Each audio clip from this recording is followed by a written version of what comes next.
most amazing things you can experience here in the Yucatan Peninsula is the Mayan culture.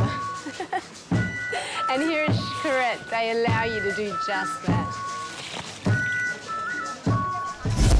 My name's Lynn Sutherland. I'm an adventurer and environmentalist. I partnered with EarthCheck in my quest to uncover the world's best practice in sustainable tourism.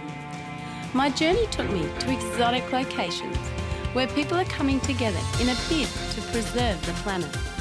We need to know the impact tourism has on these incredible destinations and the role each of us must play as responsible travellers.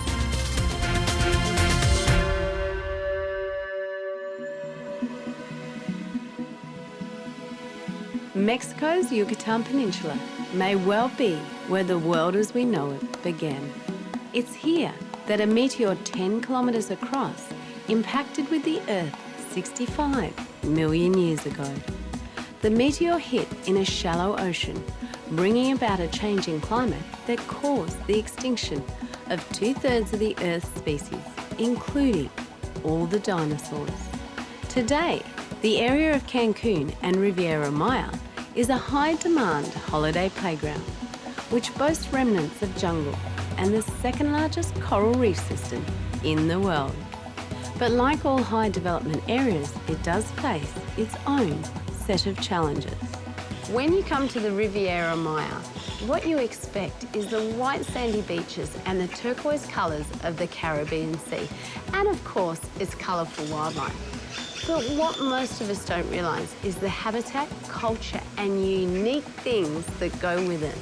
Here you have species that you find nowhere else.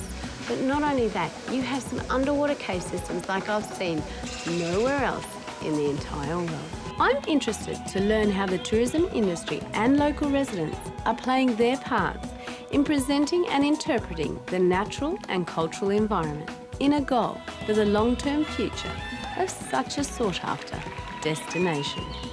But first, let's explore a geographical phenomenon the scientists attribute to the meteor's impacts.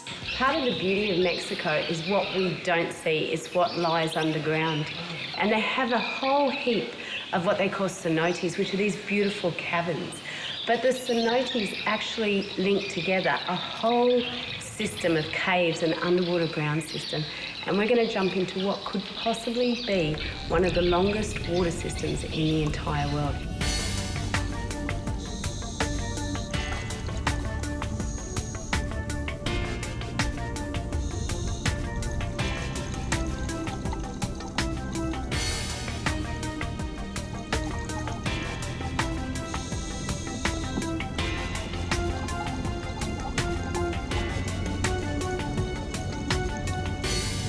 Pablo, tell me about these cenote systems that we've got here.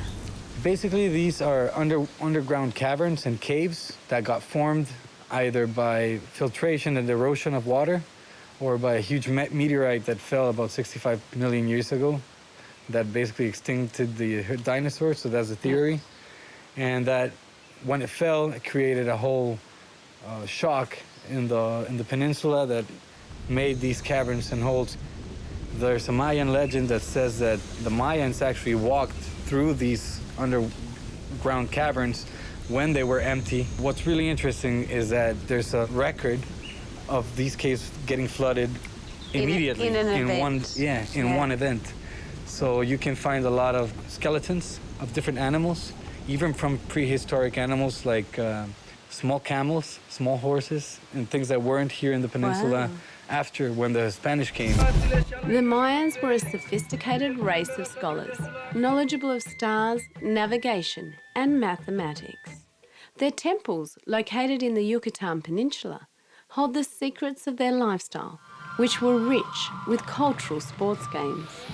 Animals played a large part in their values, and the mighty jaguar, a local species of wildcat, a central part of their higher beliefs.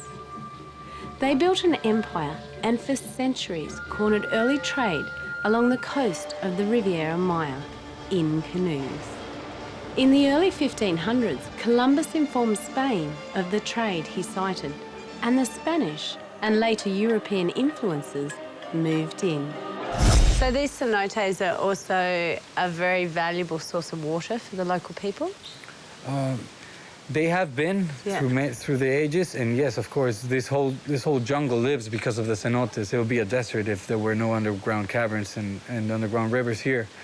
And they've used it for their livelihood forever. Now we've had a lot of trouble because there's a lot of pollution coming in from developments that are not following the guidelines and regulations, so they're throwing their sewage into the cenotes, and everything's connected, so it ends up affecting all the other cenotes that are actually depending on the tourism and people visiting them. So, it's a bit like our veins, isn't it? It's sort of a vein system for the Earth. It's exactly like your veins. Yeah. So are you looking at trying to encourage sustainable tourism here?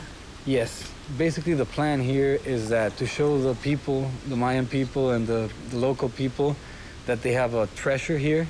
As long as they take care of it, tourists will still come and they'll still give them something to eat instead of burning the whole wood and making it charcoal, you know, to sell it to the... Because a lot of this would be farming land and they'd just burn it, wouldn't they? Yeah, they burn it or they just sell it to the highest bidder and they build developments and things like this, and their family ends up losing it.